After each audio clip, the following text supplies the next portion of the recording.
This $20 indie crashed every major digital storefront, pulled 500,000 players, dominated Twitch, and created a panic on the indie scene, all on day one.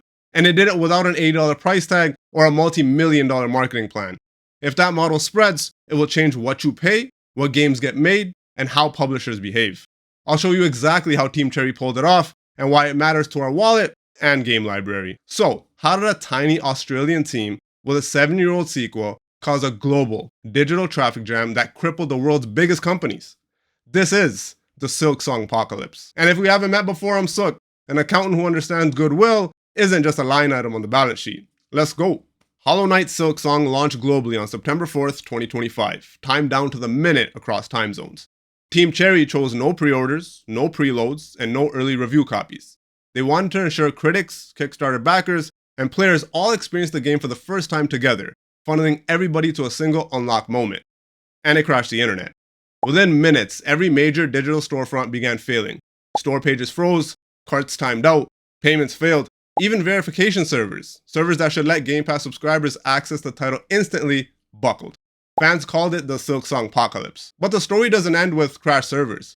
For the thousands who got through, helped set records. On Steam, Silksong attracted over 500,000 concurrent players, peaking at 587,150. That's more than 6 times the original Hollow Knight's all-time peak of just under 96,000. A record it just set 5 days ago at the time of recording. It instantly ranked among Steam's most played games and exploded on Twitch, becoming one of the most viewed games of the day. This wasn't just a big indie launch. This type of day one hype is usually reserved for AAA blockbusters. The hype of the game was no surprise. Even its release date announcement shook the industry. Multiple indie devs publicly announced they were delaying their own games just to avoid launching anywhere near Silksong, describing it as trying to escape the blast radius of a massive whale entering the market. So, massive anticipation followed by a record-shattering launch should be cause for celebration, right? Well, not exactly. Because once the dust settled, gamer feedback started rolling in, complicating the release and threatening to leave a black mark on the game's debut. On Steam, the original Hollow Knight holds an overwhelmingly positive rating, with a 96% positive score. Silksong, in comparison, currently sits with a very positive rating. Still great, but a noticeable step down, dragged down by a higher number of negative reviews. 2 key issues popped up. First, the difficulty.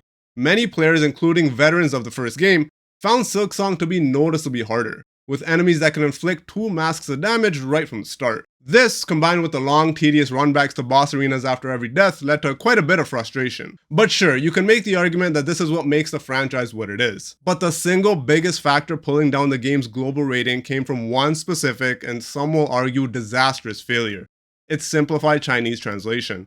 As you can imagine, Chinese-speaking players are a massive part of the global gaming market, and since they felt the translation was confusing, they review-bombed the game, dropping its rating in that language to mostly negative. Players described the translation as bizarre and unintelligible, and because it used such archaic and flowery language, the quest hints and dialogue became almost incomprehensible. It was so bad that many Chinese players had to switch the game to English just to understand it.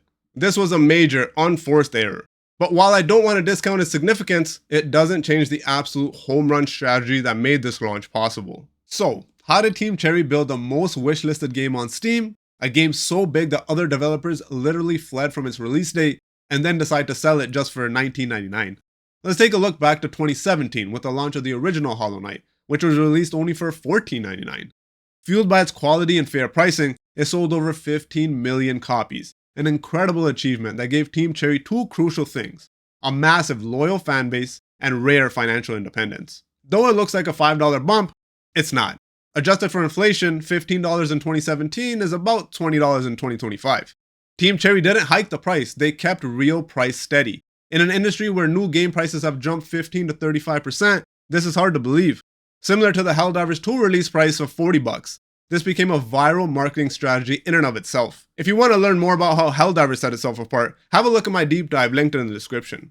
If you appreciate this kind of insight into the business of gaming, do me a favor and hit that like button. It helps out the channel and helps reach more gamers just like you. Call it the Gibson Doctrine: price for access, not extraction. In 2018, co-founder Ari Gibson explained why the first game was so cheap.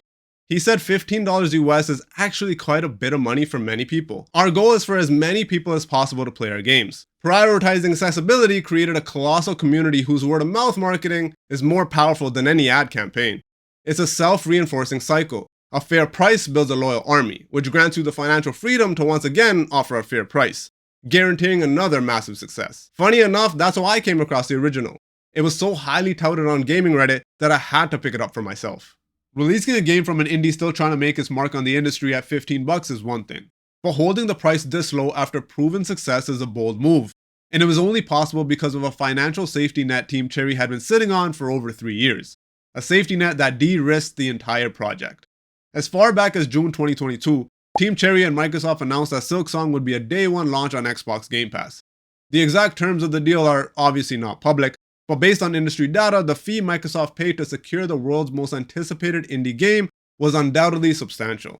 So substantial, in fact, that it's plausible that the Game Pass deal alone was enough to cover most, if not all, of Silksong's 7-year development cost. The key? A Game Pass licensing check acted as a revenue backstop and let Team Cherry price for reach instead of squeezing players. Think about that. The Game Pass deal could have effectively subsidized the low $19.99 price for every player on every platform, including PlayStation and Nintendo. It's a win-win situation. Team Cherry gets financial security, Microsoft scores one of the most anticipated games in recent memory, driving subscriptions and continuing to deliver on its promise of day one releases of the biggest titles. And when you place this strategy next to the standard AAA launch, you can't miss the difference in approach. The new AAA baseline is $70, often with an $80 or $100 deluxe edition. Nintendo upped the ante to $80 for first-party titles, and the most recent 007 game just dropped its Legacy Edition at $300. This doesn't even include things like post-launch season passes, battle passes, microtransactions on every game menu, and every other predatory monetization tactic you could think of after you've already bought the game. This pricing model has created a climate of skepticism amongst gamers, especially when highly anticipated games launch in almost unplayable states. Case in point, Cyberpunk 2077 launched at $60, but was so broken on consoles that Sony pulled it from their store, a catastrophic breach of trust. And No Man's Sky also launched at a full $60, but was missing core features promised in its marketing. The games failed to deliver what they promised, a value deficit, and gamers were quick to let it be known. But to their credit, studios like CD Projekt and Hello Games spent years earning back the trust. That long-term goodwill is why a redeemed Cyberpunk can still become a top seller years later, even on new platforms like the Switch 2. The devs reaped the rewards of good faith. Team Cherry understood this right out the gate and engineered their launch strategy to get it right the first time. By pricing Silksong at just $20 and launching it on Game Pass, they created a massive value surplus. The perceived value of a game this huge and this polished is so much greater than its cost that it makes the purchase feel like a steal. But the value surplus wasn't just about the low price. Team Cherry took it a step further. They cemented their pro-consumer rep with a move that stands in utter defiance to current industry trends. While players are seeing companies like Nintendo re-release 8-year-old games at beyond full price, Team Cherry announced that anyone who buys the game on the original Switch will get a free upgrade to the enhanced Switch 2 version. Players will get 4K resolution at 60 frames per second and a performance mode targeting 120 frames per second. Charging nothing for a significant next-gen upgrade is maybe an approach Nintendo should try. That surplus creates almost a psychological buffer. It makes players more forgiving of issues like the higher difficulty because they already feel like they've gotten an awesome deal. It's a strategy designed to avoid a costly redemption arc from day one. Instead of having to win back trust like CD Projekt and Hello Games, Team Cherry's value surplus made even major errors like the flawed Chinese translation feel like smaller, fixable problems. It was a perfect strategy for gamers, but a potential nightmare for the rest of the indie scene. So for us, the value is undeniable, but this market-shaking launch hasn't been a celebration for everyone. In fact, for many other indie devs, Silksong's success has sparked a complicated and anxious debate. The concern is that Silksong's $20 price tag actually sets an unsustainable benchmark. When a game this massive and polished costs so little, it can subconsciously train players to expect all high-quality indies to be that cheap. As RJ Lake, director of Unbeatable, put it, Silksong honestly should cost $40, because he fears a future where games with actual budgets to pay people who need to live are going to get priced out of existence. And that gets to a crucial point. Team Cherry is a financial anomaly. The first Hollow Knight made them independently wealthy, with one analyst noting their return on investment is infinite no matter what they do. This gives them the freedom to price for goodwill, but most indies don't have that luxury. For them, pricing is a matter of survival. This isn't just a theory. The developer of Lone Fungus publicly asked if he should lower his game's price in response to Silksong. The team behind Dwarf Romantic confirmed their next game's price was influenced by it. While others, like the developer of Citizen Sleeper, argue that Silksong is just one data point and won't shift the entire market. The anxiety among smaller studios is real, and this ripple effect shows just how powerful and disruptive Team Cherry's strategy is. So what does all this mean? The Silksong model is built on 4 pillars: a foundation of quality, a philosophy of accessibility, complete financial independence, and strategic de-risking through partnerships like Game Pass. This model replaces massive marketing budgets with organic hype and shareholder pressure with independent, vision-driven development. And its success sends complex ripples through the industry. On one hand, it arms us as gamers with a new benchmark for value, putting a pressure on the $70, even $80 price point. But on the other, it creates an anxious reality for many smaller developers, who now face gamer expectations set by a studio in a uniquely privileged financial position.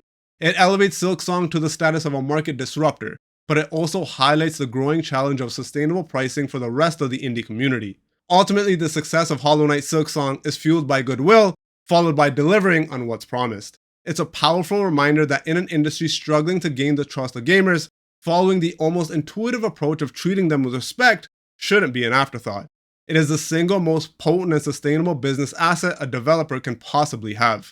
So what do you think? Is the Silksong model the blueprint for the future of gaming? Let me know in the comments below.